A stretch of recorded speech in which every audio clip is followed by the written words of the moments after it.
भजो गिरिधर गोविंद गोपाला।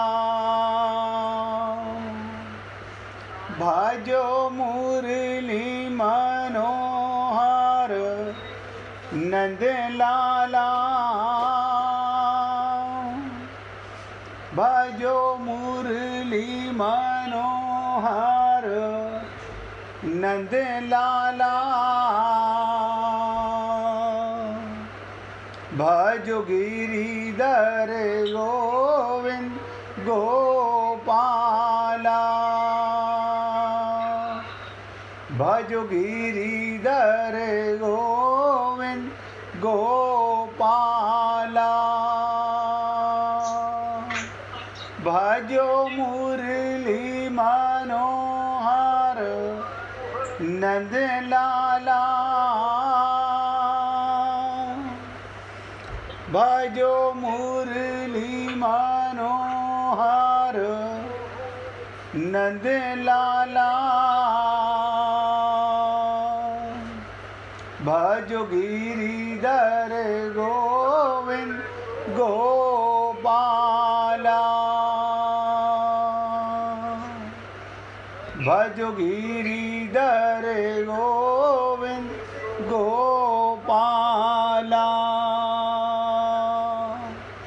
भजो मुरली मनोहर नंद लाला। भजो मुरली मनोहर नंद लाला। भजो गिरिधर गोविंद गोपाला। भजो गिरिधर गोविंद गोपाला। बोलिए वृंदावन बिहारी लाल की जय। जय जय श्री राधे। जय जय श्री राधे। सभी भक्तों से निवेदन, बहुत एकाग्रचित होकर बहुत गंभीर विषय पर गीता का प्रवचन चल रहा है। मैं तो निवेदन करूंगा 1.25 घंटा पूरी एकाग्रता के साथ एक एक शब्द को हृदयंगम करेंगे तो विशेष लाभ होगा। कल हम चर्चा कर रहे थे गीता के 3 अध्याय के 40वें श्लोक पर। उसके लिए बताया गया किसी शत्रु को नष्ट करने के लिए हमें जानना होगा कि शत्रु कहाँ रहता है। आप बताइए, शत्रु कहाँ रहता है? अब आप कहेंगे हमारा तो कोई शत्रु ही नहीं है। आपको ऐसा लगेगा हमारी किसी से दुश्मनी नहीं है, हमारा कोई शत्रु नहीं है, ऐसा लगेगा, लेकिन ऐसा है नहीं। आपका शत्रु, आपका दुश्मन, आपका बैरी आपके इसी शरीर में रहता है, इसी शरीर में। कल इसी पर चर्चा चली। भगवान कहते हैं इंद्रियां, मन और बुद्धि, हमारी इंद्रियों में, हमारे मन में और हमारी बुद्धि में ये कामना रूपी जो स्थान है, ये इंद्रियां, मन और बुद्धि के द्वारा हमारे ज्ञान को, हमारे विवेक को ढक देते हैं। यानी हमारा दुश्मन क्या कर रहा है? हमारे मन पर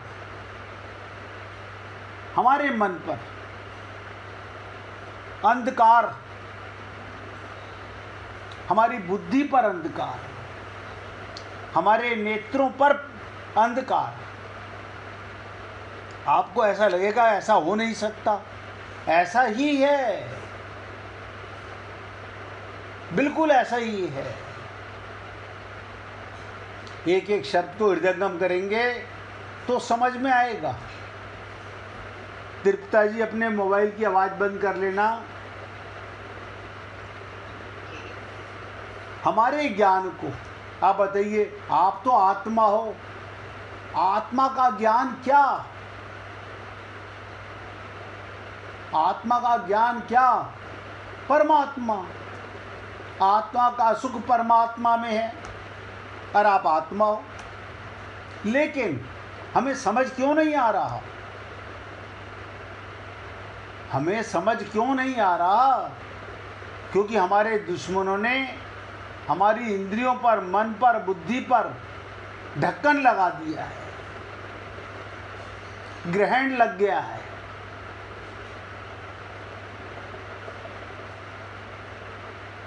आप कहेंगे ग्रहण तो चंद्रमा पर, ग्रहण तो चंद्रमा पर और सूर्य पर लगता है। देखिए, बुरा मत मानिएगा, मैं सबसे निवेदन कर रहा हूँ। आपको और हमें क्या लगता है कि ग्रहण तो आज तक यही सुना है हमने कि चंद्रमा पर ग्रहण लगा, सूर्य पर ग्रहण लगा।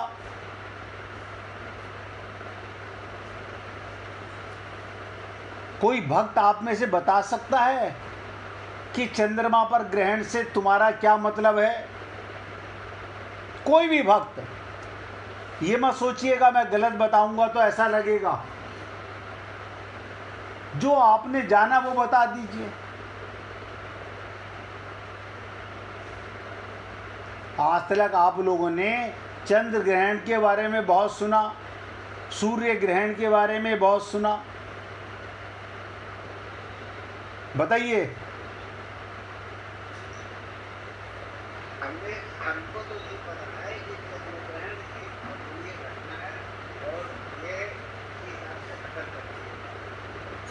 बहुत सुंदर। और सूर्य ग्रहण? सूर्य ग्रहण जब होते हैं जब पृथ्वी हमारी सूर्य और उसके बीच में रहती है। बहुत सुंदर।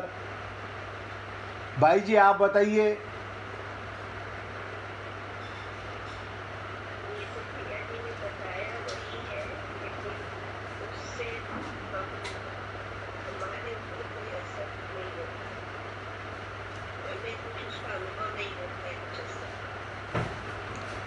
हम क्या करते हैं इसके लिए? पोंगा पंडितों के पास जाते हैं, क्या दान करना चाहिए? मतलब तुम्हारे दान करने से सूर्य ग्रहण का क्या मतलब, चंद्र ग्रहण का क्या मतलब? बहुत से लोग कहते हैं इस समय बैठ के जाप कीजिए, उन पर कष्ट आया हुआ है, उनके कष्ट का निवारण हो जाएगा।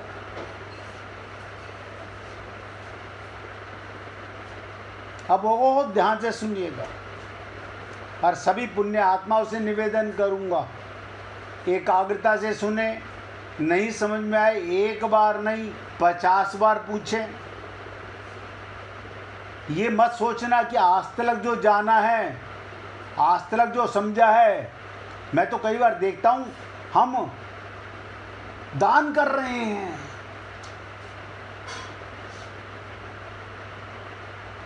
ना दान का पता है। आप भी बताइए मीना जी, स्पीकर खोल के।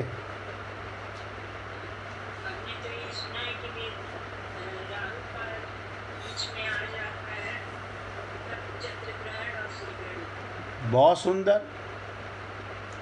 ब्रजमोहन जी आप भी बताइए, चंद्र ग्रहण और सूर्य ग्रहण का मतलब क्या है?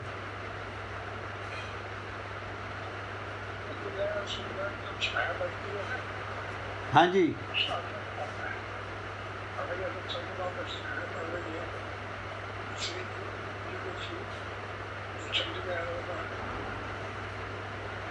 अब इसमें बहुत सुंदर आपने चार भक्तों ने बताने का पूरा प्रयत्न किया।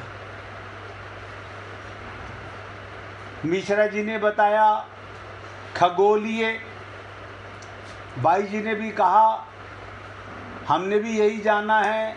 मीरा जी ने कहा राहु केतु,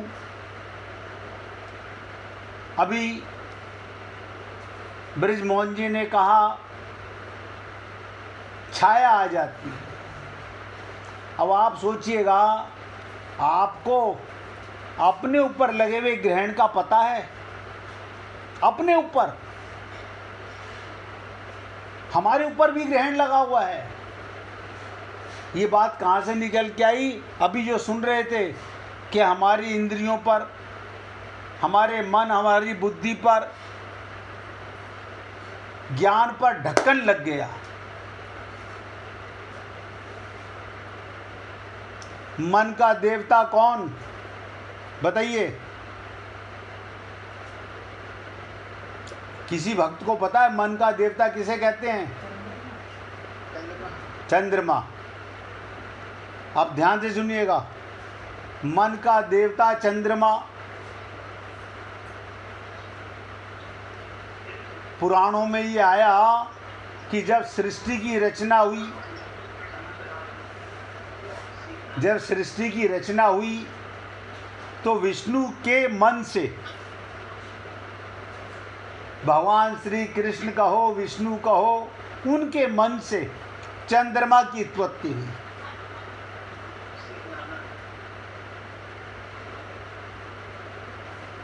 चंद्रमा की उत्पत्ति हुई, इसलिए चंद्रमा को मानव मन, मनुष्य मन, भावनाओं, शांति और मानसिक स्थिति का कारक माना जाता है। मन को स्थिर और नियंत्रित रखने के लिए, मन को स्थित, नियंत्रित, कंट्रोल में रखने के लिए चंद्रमा की पूजा की जाती है।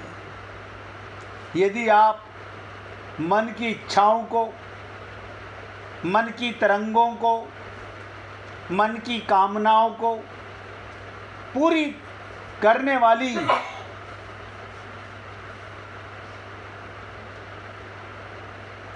मनसा देवी के बारे में जानना चाहते हैं, उन्हें भी भक्तों की मनोकामना पूर्ण करने वाली देवी माना गया। लेकिन हमारे मन पर ग्रहण लगा हुआ है। अब दान करो ना। आप बताओ, आज तक तो दान करते थे, किसका? ये जानकर कि चंद्रमा पर ग्रहण लगा हुआ है, हम दान करेंगे तो चंद्रमा का कष्ट दूर हो जाएगा। आपके ही मन पर ग्रहण लगा हुआ है, कामनाओं का, इच्छाओं का।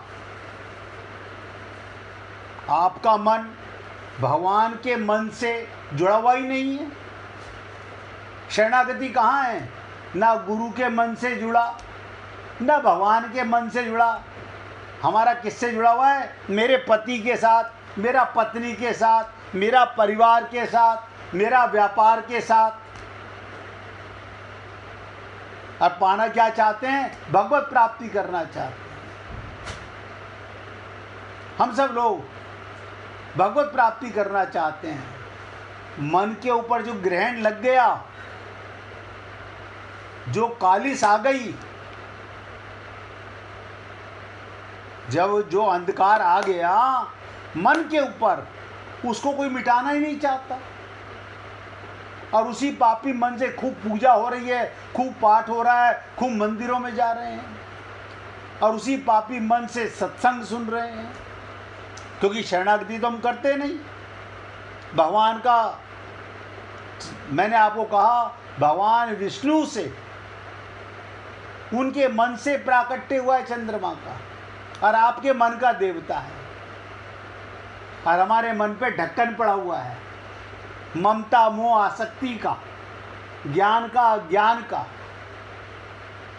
काम का, क्रोध का, लोभ का, मोह का, शरीर का, जाति का, धर्म का।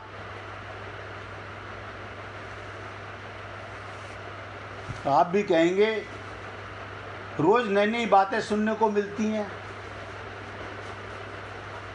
ये ईश्वर की कृपा है। अब बुद्धि का देवता कौन, ध्यान से सुनिएगा, बुद्धि का देवता कौन, शायद ही किसी को पता हो। गणेश जी को बुद्धि का, विवेक का और ज्ञान का देवता माना जाता है। भगवान गणेश को बुद्धि का, विवेक का, ज्ञान का देवता माना जाता है। हमने गणेश जी विराजमान किए हैं अपने मंदिर में, हम रोज उनको चंदन लगा देते हैं, हम रोज। और जब गणेश चतुर्थी आती है या गणेश जी का उत्सव होता है, हम गणेश जी विराजमान कर लेते हैं घर में। अपनी खोपड़ी में नहीं आता कि तेरी बुद्धि का देवता तो गणेश है और बुद्धि में पत्थर पड़े हुए हैं।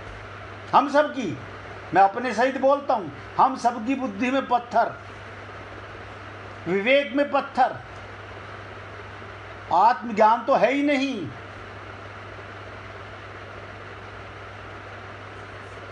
और भगवत प्राप्ति करना चाहते तो कम से कम मन के ग्रहण को हटाओ, बुद्धि के ग्रहण को हटाओ।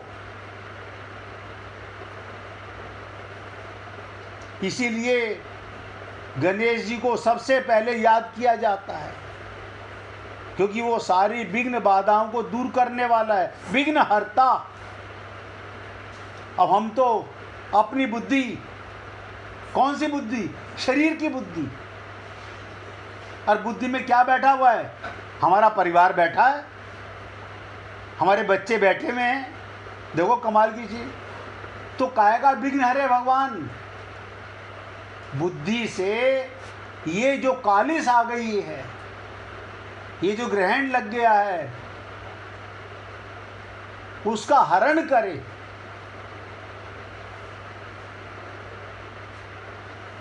इसी प्रकार मैंने कहा चंद्रमा हमारे मन का देवता, तो सूर्य, अब आप ये मत समझिएगा कि सूर्य ग्रहण हमारे ऊपर नहीं है, वो भी है हमारे ऊपर।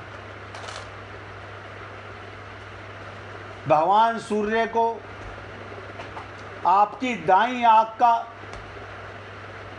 राइट आई का, सही आई का, सही ज्ञान का और आपके हृदय का देवता माना गया। आपकी दाहिनी आंख का देवता सूर्य भगवान, आपके दिल का देवता सूर्य भगवान। हमारी आंख में देखो कमाल की चीज, ढक्कन पड़ा हुआ है, ममता मोह आसक्ति पड़ी हुई है। हमारी आंख सब में भगवान को नहीं देखती, हमारे हृदय में सब भगवान के हैं, ये बात नहीं आती। तो इसका मतलब क्या हुआ, हमारे आंख पर भी ग्रहण, हृदय पर भी ग्रहण। सूर्य को मानव शरीर की आत्मा भी कहा जाता है। हमारी दृष्टि में दोष है। नहीं, हमने तो आंख टेस्ट कराई थी, डॉक्टर ने कहा बिल्कुल नहीं। अरे बाबा, उसने आपका जो टेस्ट किया है उसे डॉक्टर को ही नहीं पता कि ग्रहण कहाँ पर लगा हुआ है। आपकी सूर्य अपनों को पहचानती है, भगवान को नहीं पहचानती। सब में भगवान है ये नहीं पहचानती। हृदय संपूर्ण शरीर में रक्त संचार और ऊर्जा का केंद्र है, यानी हृदय पर सूर्य का आधिपत्य है। और हमारे हृदय में सारा परिवार रहता है। तुम हमारे दिल में रहते हो, अच्छा जी, हम बड़े खुश होते रहते हैं। ये कल चर्चा मैंने आपसे नहीं की थी। अब आप सोच के देखो,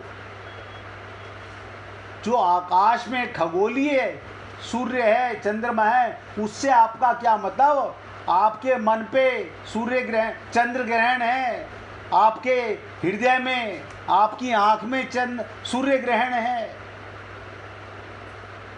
और इसके लिए क्या दान करो? आज तक तो क्या दान किया?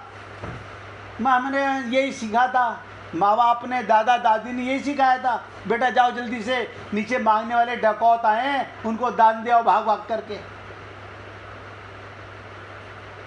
दान का मतलब क्या है? सब कुछ भगवान का मानना, सब कुछ भगवान का। ये शरीर भी भगवान का, ये मन भी भगवान का, ये बुद्धि भी भगवान की। अब आप सोचिएगा, जिसे आप अपना अपना करते रहते हो वो भगवान का है, इसे भगवान का मान लो। त्वदीय वस्तु गोविंदम, सब कुछ तेरा है। मीना जी पूछिए।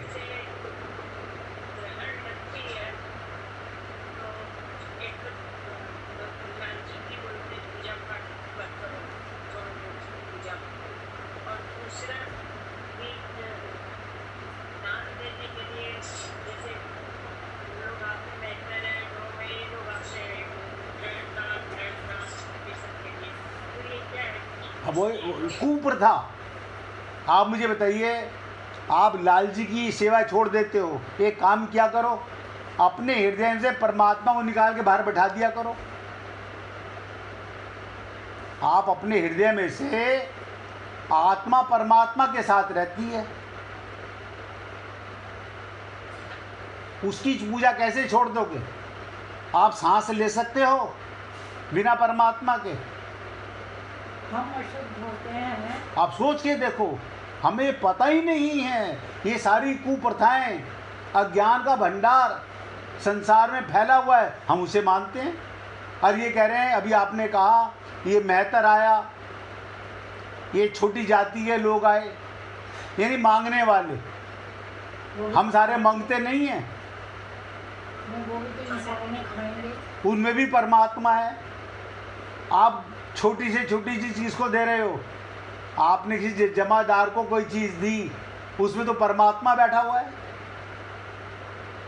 आप परमात्मा को ये चीज़ दे रहे हो, अपने घर का कूड़ा करकट, ये कपड़े किसी काम के नहीं है, जमादार को दे दो। भगवान हंसते हैं, हमारी बुद्धि पे पत्थर पड़े हुए हैं। अब गीता को समझना इतना आसान होता तो हर व्यक्ति समझने का प्रयत्न करता। हम बार बार कहते हैं कि पोथी पढ़ पढ़ जग मुआ, बयाना पंडित कोई, ढाई आकर प्रेम का, पढ़े सुपंडित है। हे पुण्य आत्माओं, ये सिर्फ इसी बात पर ये सारी बातें निकल के आई कि हमारे मन और बुद्धि के ज्ञान को, यानी मन और बुद्धि पर ग्रहण लग गया है। देह अभिमानी मनुष्य मोहित करती है। ये ढक्कन क्या करता है? देह में ममता, देह के संबंध में ममता, देह के समान में ममता। बस अब उतना ही कोशिश करो। हम देह को स्नान कराते हैं, मन को कोई स्नान नहीं कराता। ग्रहण के बाद जी भैया। मंदिर है, जो घर पे आपने मंदिर स्थापित कर रखा है, जी भैया। उसके बाद जो है कि जो भगवान जी स्थापित है, उनके ऊपर पहले तो पर्दा डाल दिया जाता है जब ग्रहण की मालूम हो जाता है। हाँ, बिल्कुल ठीक कह रहे हो आप। है जी। उसके बाद उसकी धुलाई उलाई करते हैं, हाँ, भगवान को स्नान कराते हैं। सफाई है ना, हाँ स्नान कराते हैं, मिलाते हैं। हाँ, बिल्कुल। और फिर उसके बाद जो है अगरबत्ती डाला है आगे, और फिर भगवान की पूजा करते हैं। फिर भगवान। अब ये बहुत सुंदर बात है। जब भी भगवान के पास जाओ, देखिए आज तक नरेंद्र भाई ने जो बात बताई वही कुप्रथाएं चल रही हैं संसार में। पता नहीं लोगों को, मंदिर बंद हो जाएंगे, ग्रहण लगा है। हाँ देखो, लगा हुआ है इसलिए मंदिर बंद रहेंगे। उनका यही हो गया कि भगवान नाम की कोई चीज़ नहीं उसका। मैं वही बोल रहा हूँ, उसमें भगवान जी कष्ट में है। भगवान जी कष्ट में है। यानी विष्णु भगवान के मन से चंद्रमा की उत्पत्ति हुई, चंद्रमा पर कष्ट आ गया का मतलब भगवान विष्णु के मन पे कष्ट आ गया। जैसे हमारा मन दुखी, ये ब्राह्मणों ने स्थापित किया ये सब हाँ कुप्रथाएं है भाई, ये अज्ञान फैला दिया गया, ये अज्ञान का भंडार। अब आप देखिएगा मंदिर में जाते हो तो अपने मन के ग्रहण को हटा के, ममता मोह आसक्ति को निकाल के, नंबर एक बात, तब भगवान के पास जाइए। नहीं नहीं, ऐसे कैसे हो सकता है, ममता को कहाँ रखा है, वो तो रहती है मन में। तो मैं दूसरा रास्ता बताता हूँ, सबको भगवान का मान लो, अपनी गोदी में पोता पोती को लेकर के भगवान की पूजा करो। ये ब्राह्मणों ने किया ना। हाँ, ये बिल्कुल, मैं तो बोलता ही हूँ, ब्राह्मण को पता ही नहीं है कि ब्राह्मण का मतलब क्या होता है। और हम भी ब्राह्मण हैं। हाँ, मैं तो खुद ही बोलता हूँ, हम भी शरीर से ब्राह्मण हैं। ब्राह्मण का मतलब होता है जो ब्रह्म को जाने।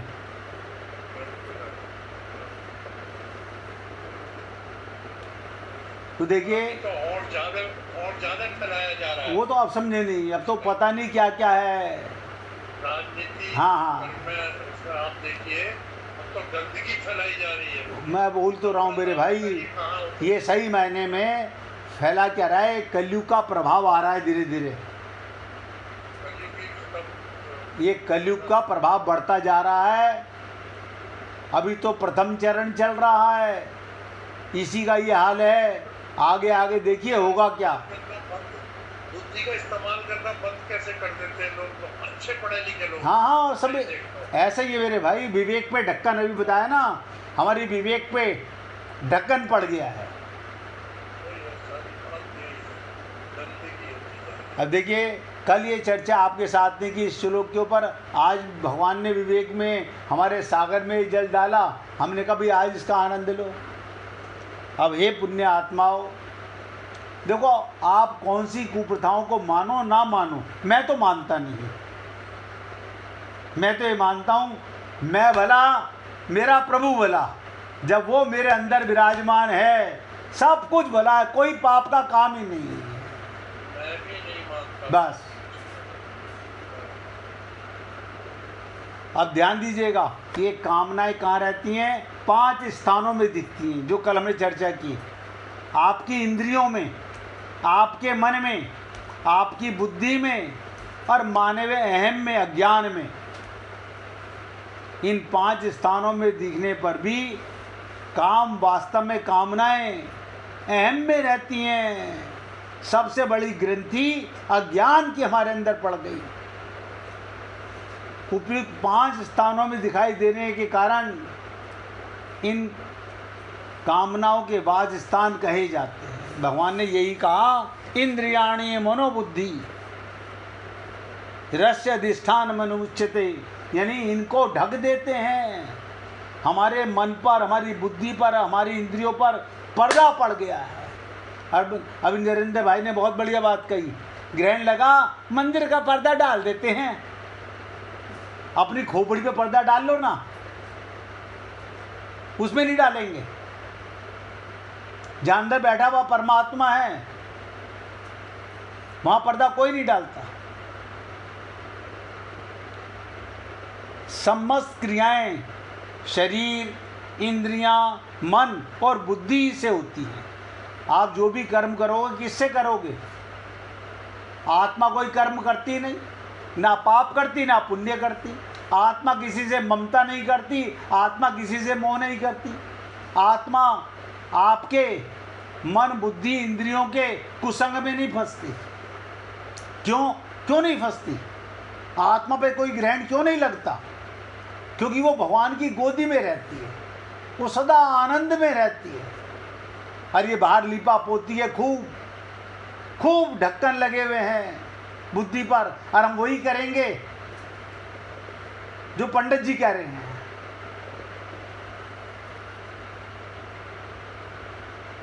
हमने आपसे निवेदन किया, शरीर, इंद्रियां, मन और बुद्धि से सारी क्रियाएं होती हैं। ये चारों कर्म करने के साधन है, साधन।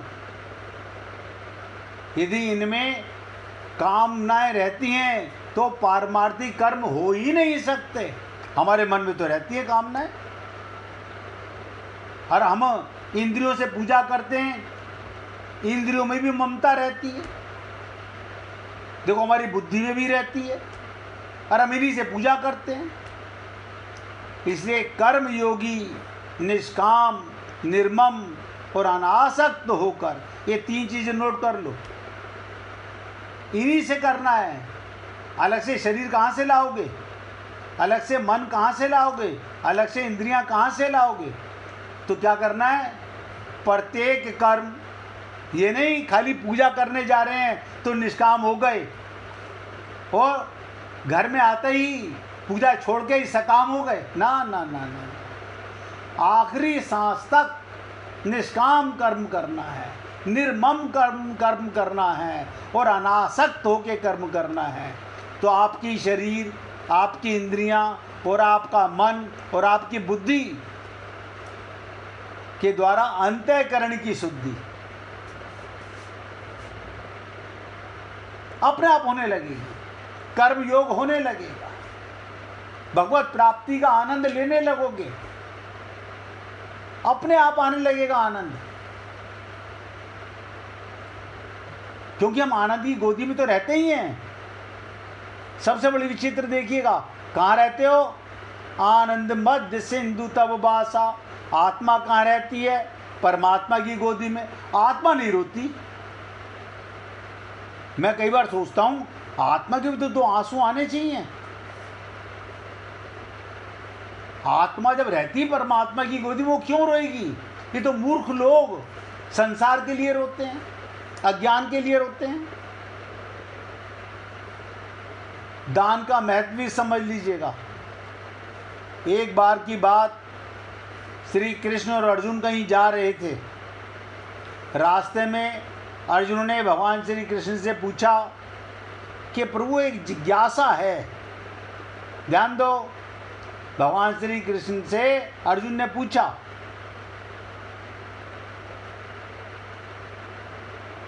जैसे हम संत महात्माओं से, गुरुओं से पूछते हैं कि जिज्ञासा है मेरे मन में, अगर आज्ञा हो प्रभु तो पूछूं। श्री कृष्ण ने कहा, अर्जुन तुम मुझसे बिना किसी हिचक कुछ भी पूछ सकते हो। ऐसे ही जो श्रोत्रिय ब्रह्मनिष्ठ गुरु होगा वो अपने शिष्य को यही बोलेगा, बिना किसी हिचक के पूछिए। अर्जुन ने कहा, मुझे आज तक ये बात समझ नहीं आई कि दान तो मैं भी बहुत करता हूँ, परंतु सभी लोग कर्ण को सबसे बड़ा दानी क्यों कहते हैं? ये प्रश्न सुनकर भगवान श्री कृष्ण मुस्कुराए, बोले आज मैं तुम्हारी इस जिज्ञासा का अवश्य शांत कर दूंगा। श्री कृष्ण ने पास में स्थित 2 पहाड़ियों को, ध्यान दीजिएगा, 2 पहाड़ियों को भगवान को क्या करना है, सोने की बना दिया। उसके बाद वो अर्जुन से बोले, हे अर्जुन, इन दोनों सोनों की पहाड़ियों को तुम आसपास के गांव वालों में बांट दो। क्या करो?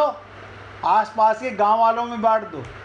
अर्जुन प्रभु से आज्ञा लेकर तुरंत ये काम करने के लिए चल दिया। उसने सभी गांव वालों को बुलाया और उनसे कहा, वो लोग पंक्ति लगाकर अब मैं आपको सोना बांटूंगा, और सोना बांटना शुरू कर दिया। गांव वालों ने अर्जुन को खूब जय जय जयकार की। अर्जुन सोने पहाड़ी में से तोड़ता गया और गांव वालों को देता गया।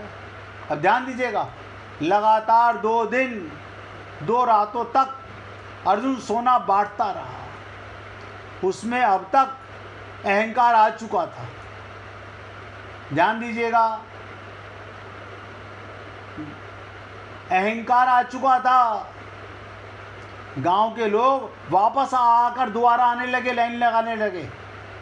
जैसे भंडारे में आपने देखा होगा, लोग घर खाते हैं फिर थाली लेके आ जाते हैं। इतने समय पश्चात अर्जुन काफ़ी थक चुका था। जिन सोने की पहाड़ियों से अर्जुन सोना तोड़कर दे रहा था, उन दोनों पहाड़ियों के आकार में जरा भी अंतर नहीं आया। उन्होंने श्री कृष्ण से कहा, माधव अब मुझसे काम और नहीं हो सकेगा, अब मुझे थोड़ा विश्राम करना है। प्रभु ने कहा ठीक, तुम अब विश्राम करो। उन्होंने कर्ण को बुला लिया। उन्होंने कर्ण से कहा, इन दोनों पहाड़ियों का सोना इन गांव वालों को बांट दो। कर्ण तुरंत सोना बांटने चल दिए। उन्होंने गांव वालों को बुलाया और उनसे कहा, ये सोना आप लोगों का है, जिसको जितना सोना चाहिए यहाँ से काट काट के ले जाइए। ऐसा कहकर कर्ण वहाँ से वापस चला आया। ये देखकर अर्जुन ने कहा, ऐसा करने का विचार मेरे मन में क्यों नहीं आया। इस पर भगवान श्री कृष्ण ने कहा, तुम्हें सोने में मोह हो गया था। तुम खुद ये निर्णय कर रहे थे किस गांव वाले की कितनी जरूरत है, उतना ही सोना तुम पहाड़ से खोद खोद कर उसे दे रहे थे। तुम दाता होने का भाव आ गया तुम्हारे अंदर। दूसरी तरफ कर्ण ने ऐसा नहीं किया, वो सारा सोना गांव वालों को देकर वहां से चला गया। वो नहीं चाहता था कि उनके सामने कोई जय जयकार करे, हमारी झूठी तारीफ करे। इस तरह भगवान श्री कृष्ण ने खूबसूरत तरीके से अर्जुन के प्रश्न का उत्तर दिया। अर्जुन को भी अब अपने प्रश्न का उत्तर मिल चुका था। तो निष्कर्ष क्या, हम लोगों के लिए दान देने के बदले में धन्यवाद, बधाई की उम्मीद करना उपहार नहीं, व्यापार करना कहलाता है। यदि हम किसी को कुछ दान या सहयोग करना चाहते हैं, हम ये बिना किसी उम्मीद या आशा के करें, ताकि हमारा सत्कर्म हो, ना कि अहंकार हो। अब आप लोग खुद सोचिएगा, आप देने वाले हो या आप केवल बांटने वाले हो। देवनहार कोई और है, तासे नीचे नैन। अब 1 मिनट भगवान का कीर्तन करेंगे, उसके बाद आगे चर्चा करेंगे। हरे कृष्ण